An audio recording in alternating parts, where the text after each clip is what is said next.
บริเวณป่าถ้ำนี่มีความสูงอยู่ประมาณ10 เมตรทุกคนเอาตัวนี้ยังมีหนำอยู่เลยฮะเกือบอันทหารในยุคตะกี้เขาเจ้าใส่เกือบติดรถนี่ทหารมักใส่ลุงโฮจิมินห์เนี่ยมักถือเกือบแบบนี้แหละ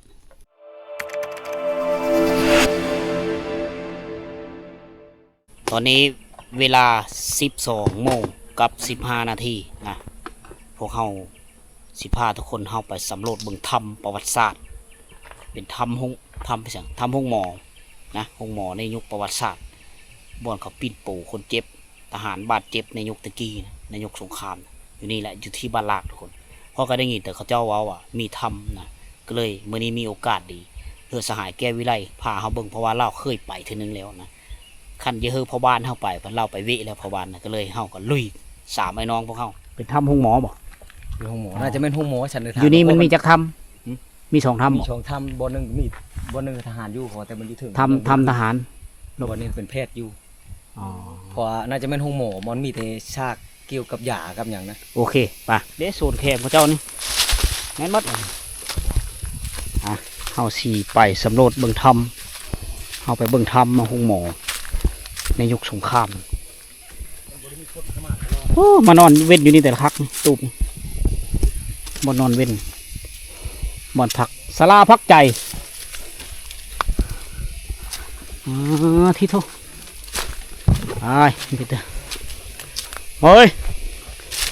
ทางเลิกทำนะชี้ดูเดี๋ยวว่าเนี่ยนี่เขาว่ากันเถอะพี่น้องเผาบรูเขาว่าเอ้ยนี่ไกลๆนี่ไปมีหอดเธอได้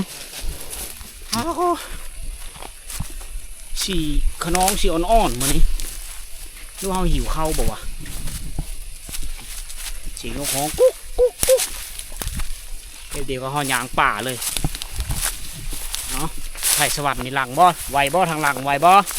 ไวไผ่สวรรค์เพิ่นว่าไวอยู่แล้ว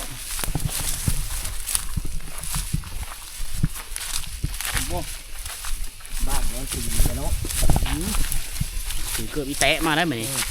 แตะขอบฟ้าได้ไหมได้คอยมาเอารอดเท่านี้บ่ยหาชื่อว่าทางเฮานะพอบ้านโดกผ้าตัวเฮานี่ดิอันนี้คือจุดเริ่มต้นของการเดินทางไข่เอาอย่าไปม้างหั่งมันไหมไข่เถอะเดี๋ยวเบิ้งทีเลยนี่ฮะโอ้เจ็บเลยมันมีครบมือตัวน้องเคยจะโอ้ยเด้งเจ็บคือกันโอ้ไปต้มเสือป่าได้น้อยเนาะอยู่ตัวนี้แหละไข่มันแดงปีนทั้งนี้บ่ปีนตัวนี้กระแตเล่นลิลิตไปยาตองมันระยะมันกระแตน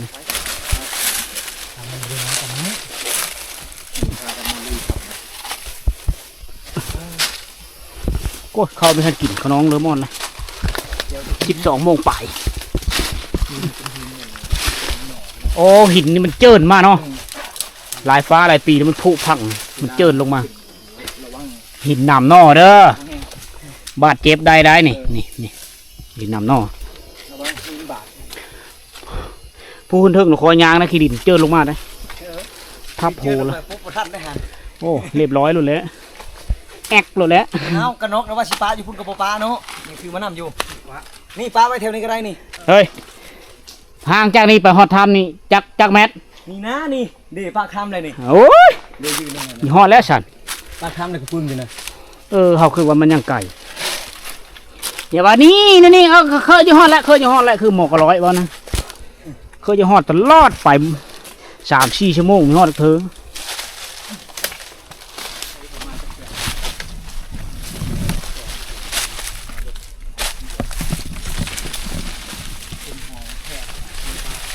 นี่ตัวนี้ก็แม่เลยอีกอย่าง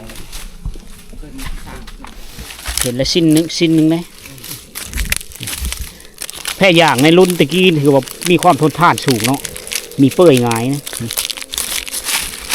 ของแท้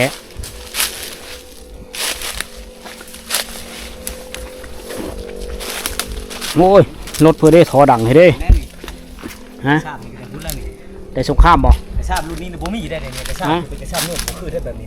อันยูเพิ่นเฮาตะเก้าก็มีได้อันตัวเป็นถ้วยน้อยนะมันเป็นรุ่นตะเก้า ตั้งแต่กี้ แต่ยุคสงครามหมดเลยนี่สาม โอ้สร้างแต่สมัยสงครามมานี่ ค้นพบกระซ้ำเครื่องใช้ของสอยในยุคโบราณ เด็กปากท ใช่ อันนี้เราบอก ำปากทำเลย อ๋อ นี่ปากค ความสูงประมาณำ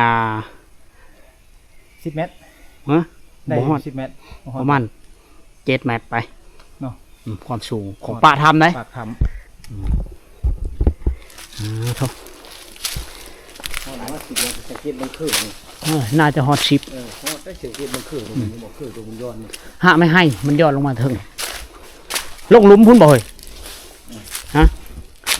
อ๋อตัวอลังการนี่คล้ายๆคือกันกับง่าช้างเนาะ ำโอ้เนาะ คล้ายๆคือกับง่าช้างป่าทำเนี่ยจะมีความสวยงาม เพราะว่าจะมีคราบหินปูน อันนี้เขาเอิ้นว่าคราบหินปูนนะระวังเด้อยางเด้อเพราะว่าขี้หินมันเป็นขี้หินนำนอ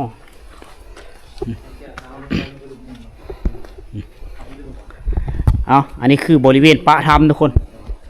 บริเวณป่าถ้ำนี่มีความสูงอยู่ประมาณ10 เมตรทุกคน สิบวงเนาะเอาเนาะ นะ18 เมตรประมาณนี้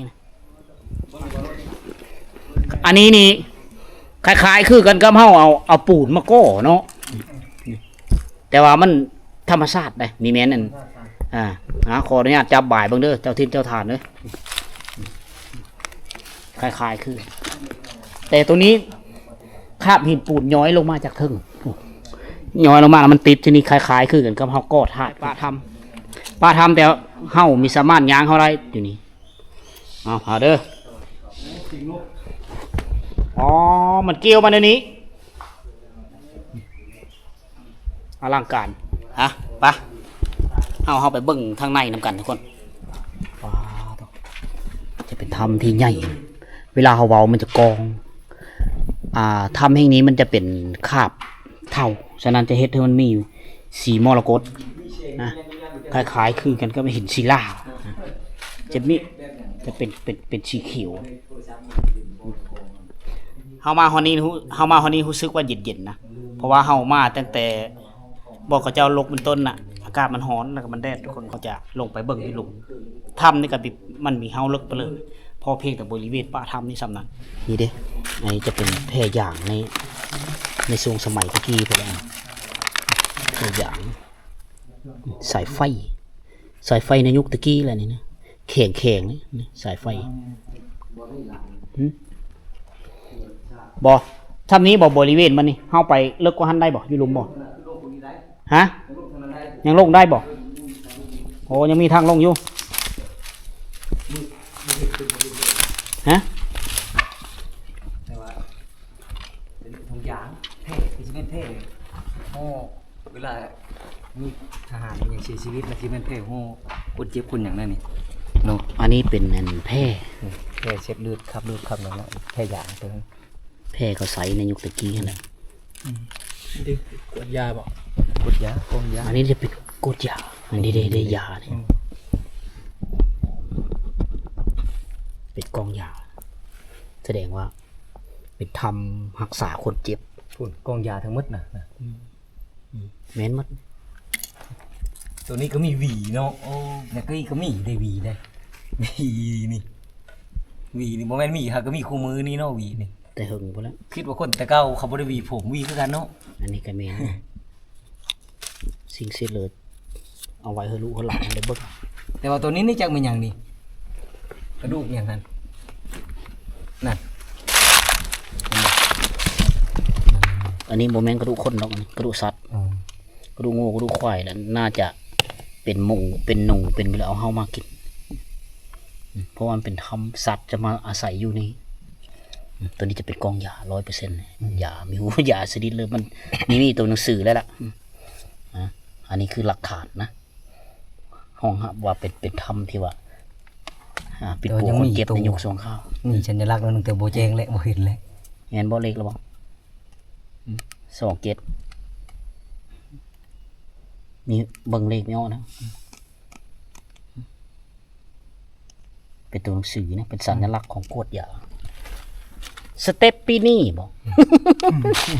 ฮะเต็มไปเลย มีแต่แก้วกองยาทั้งนั้นเลย ขึ้นนี่กล่องยาเข้ามาได้เนาะอัพเลยเนาะ เออ นี่กล่องยาทั้งนั้น สายฟืนสายไฟยังครบเลย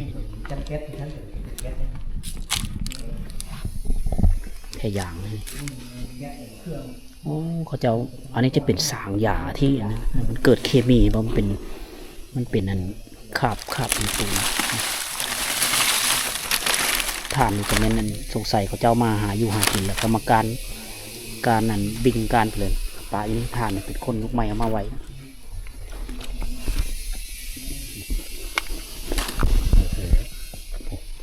มีเอาคาบทรงเสื้ออยู่มันสายฟืนสายไฟที่ว่านิ่งจะตามถ้ำนี่เลยได้นี่สายไฟนี่เงาเลยทุกคนเป็นสายไฟเป็นสีเขียวมาเลยเถอะโอ้บิงเลยบิงกับจีฮะมันคล้ายๆคือกันกับน่าจะมีคนบาดเจ็บหรือมีคนลมตายอยู่ในยุคสงครามนะมีหูว่าดวงวิญญาณของนักรบอยู่นี่มีจะคนมีหูจักนะเอาขออนุญาตเด้อมาแตกยังตื่นลูกหลานได้มาสำรวจเบิ่งคาบหินน้ำย้อยมันคล้ายๆคือกันเฮวสางเฮวเสืออันนี้นี่ กลางหมู่เลยนะ เขาเอิ้นว่าบาทเป็นถ้วยเล็กถ้วยในยุคตะกี้เลยตัวนี้ในจะเป็นนั่น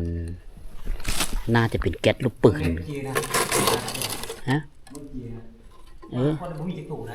น่าจะเป็นแก๊สลูกปืนอันนี้ เก็ตยาเลย แก๊สยาบอกนี่ที่เมงกินมาแล้วแก๊สยาตะกี้ถ้วยอย่างนี้ แต่ยาไม่หลาย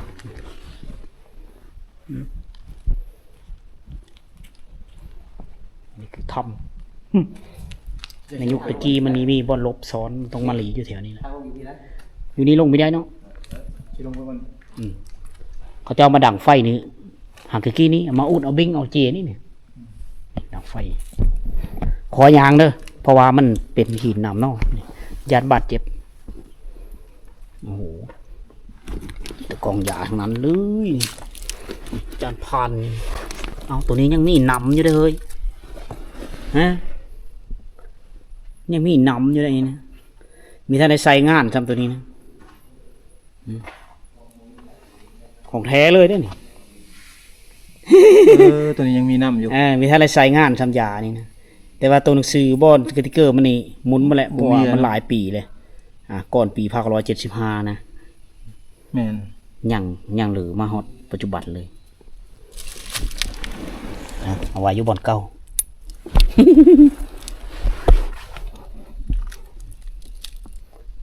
อย่าว่าได้กระดูกคนตายเลยมันลิ้นนะเป็นยังได้ยานบ่เย็นบ่เฮ้ยโอ้ยเฮ็ดเปลือกกับมันเลยฮะอย่ามันหลุมต่ำบ่อันนี้นี่พี่เหลือเลยเนยคล้ายๆคือตะกิ่งคล้ายๆคือเพิ่ง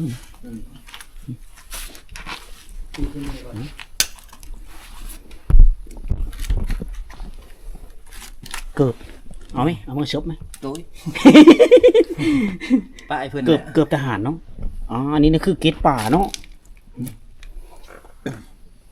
ธรรมชาตินี่ก็แต่งแบบนั้นเลย ปีกระทิงให้งามเลยเก็ตทำแบบสูงเลยหลายสิบลูกอยู่ ลายคือการลายอันเกตมังกรนี่นะโอ้เป็นลายเป็นเกตเป็นลีมคักอะไรนี่โอ้คือโนเทิงผู้ใดมอนี้มันจะเป็นสีนะเพราะว่ามันทื่อน้ำนี่ตัวนี้จะทื่อน้ำเฮเธอมีสีเขียวนะ มาทางนี้ก็คักนี่ ฮะ ไล่คักนี่ เนาะ เป็นไล่กันนี่ ลายคือลายเกตป่าเกตคล้ายๆคือกันหูปั้นเนาะแถวนี้เนาะคล้ายๆคือ แต่บ่ หูปั้น ฮู้ว่ายามฝนนี่มีน้ำย้อยบ่เห็นนี่บ่ได้เข้ามายามฝนนะ แน่นอนพูดนำยอยทางนาผาวนาท มันขี้เกียจนะ อ้าเท่า แต่ว่าทางเหาะนี่มันหอมในช่วงนั้นป่าไม้ก็ยังปิ๊บเขาคือสิบ่เห็น กว้างขวาง ทีนี้บอลนี้เป็นบอลที่ว่า อันนี้ขี้บิ้งนี่เนาะ ปลอดภัย ขี้บิ้งนี่เต็มเนี่ย อีวินเนี่ย โอ้ยังเป๊ะๆอยู่นี่ วินวุ่นๆอยู่เทิงๆผมปุ่นเงียงไผ่กับไปเทิงน่ะนั่นๆๆ อ๋อหลายเด้อเฮ้ย ผู้บินออกมาแต่คุณพวกฮะ โอ้เขาจะเอามาการเอาบิงนี่คือสิหลายตัวเด้ออืมโอ้เย็นคักขนาดเลยมาเนี่ยอันนี้จะเป็น ท่านผู้เดียวนี่บอกได้เลยว่า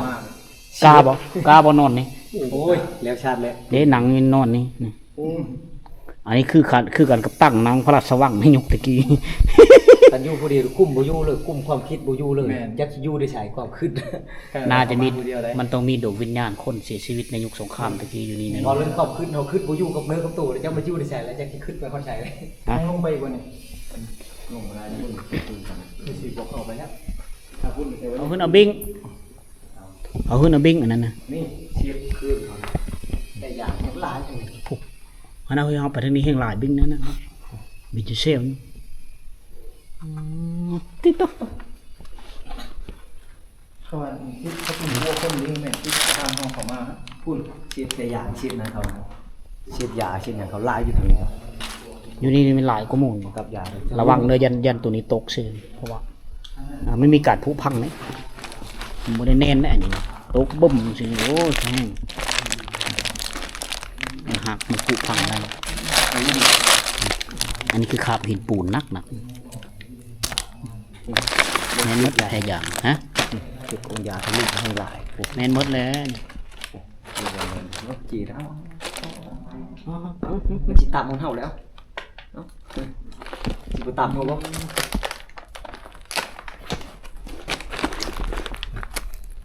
อันนั้นเป็นแค่อย่างทั้งหมดเล เป็ ย นปลากระป๋องเขาตะกี้บ่ตัวนั้นน่ะ จังหวะ โอ้นี่แหละเขาเปิดกินปลากระป๋องอะไรได้ปลากระป๋องใหญ่อันนี้บ่เขาไปทายอยู่บ้านตะลุงเขาว่าปลากระป๋องใหญ่นะ นี่แหละนี่เคย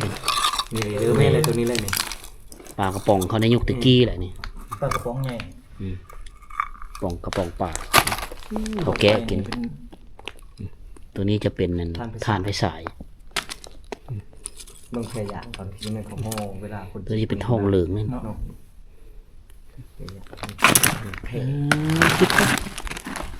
จุดนี้อาจจะแม่นจุดที่ว่าเขา ถ้วยก็ยังหลาย เขาเจ้าเอาอุปกรณ์มาไว้อยู่นี่นี่ ถ้วยก็ยังหลายผม อยู่กับง่ายเขาสวย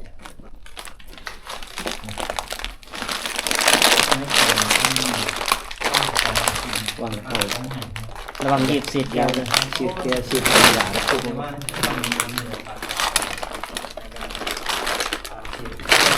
พอนี้ถือว่าชุดทำเนาะ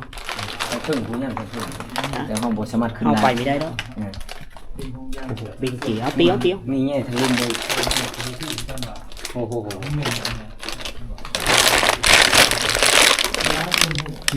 ดอกไผ่บ่แม่นดอกไผ่ตะกี้นี่ดอกไผ่มันหยังคอ อันนี้นะ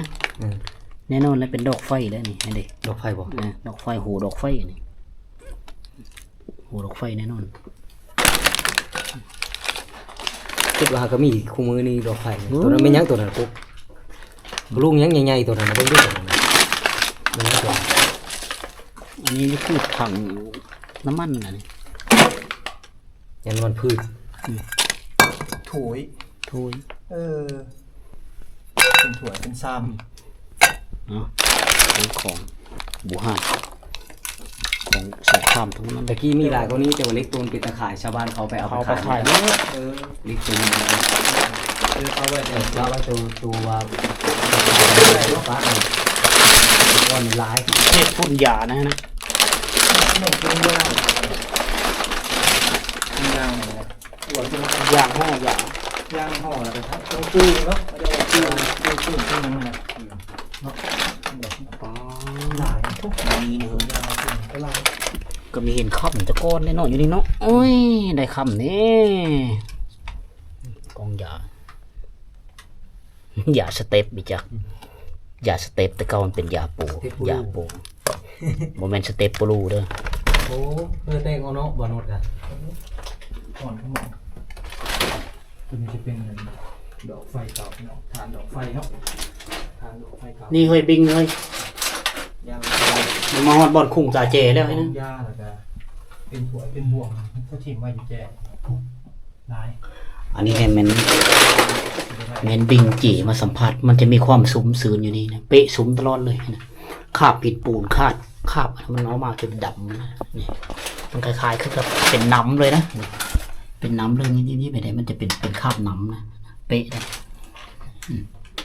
ฉะนั้นมันจะเฮ็ดให้มันเป็นก้อนเป็นอันนั้นเป็นตุ่มออกมาเนี่ยคล้ายๆคือกันกับ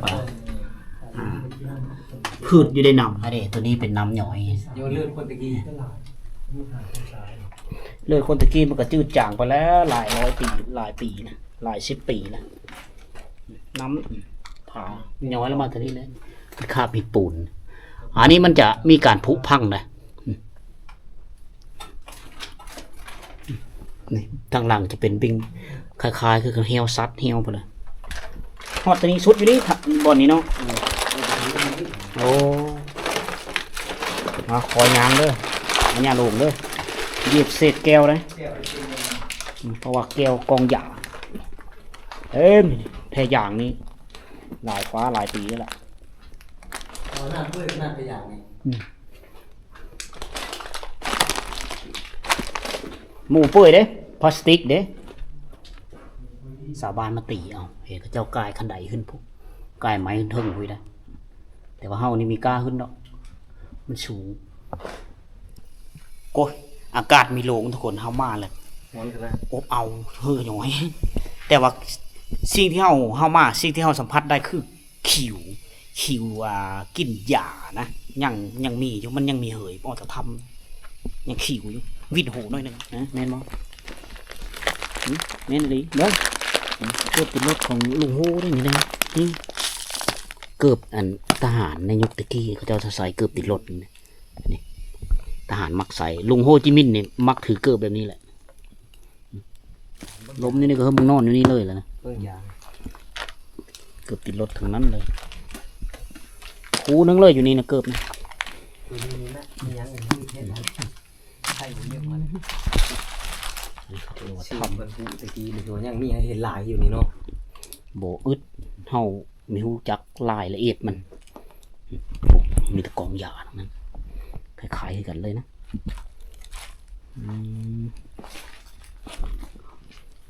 อากาศมันลงก็เลยหอนลมเอาลงมานี่แต่ว่าไข่แต่ว่ามันเย็นนะ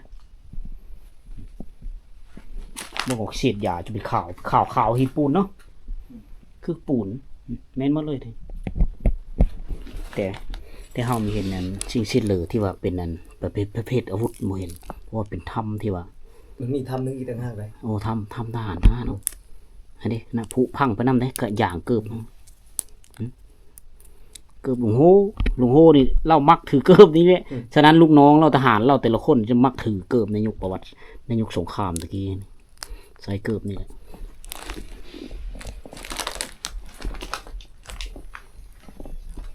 ชุดนี่เนาะมอนี่ชุดปุ๊บลบมาครับ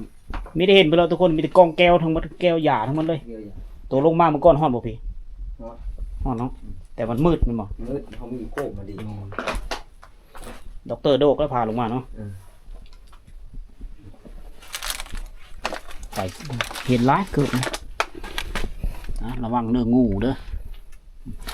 แต่ว่าหิมตัวนี้จะคือเล็กจะคืออย่างโน่นนี่เบิ้งไหมจะคือเล็กเข้าฉนิมอย่างโน่ แก้นมันไหนแก้นตอนมันเลยเนี่ยเป็นบ่อเล็กบ่อเล็กเนาะแนวนั้นอัน นั่ นั้น นได้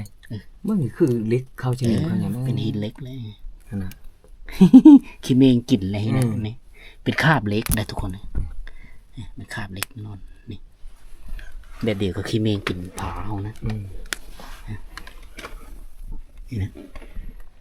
ยา สเตปโปลูปออันนี้ขี้ยังอันนี้เอาว่ามีแม้นนะขี้บิงแม้นบอกขี้บิงบอก หมู เป็นขี้บิงในตัวใหญ่นี่ฮะขี้หนุ่ม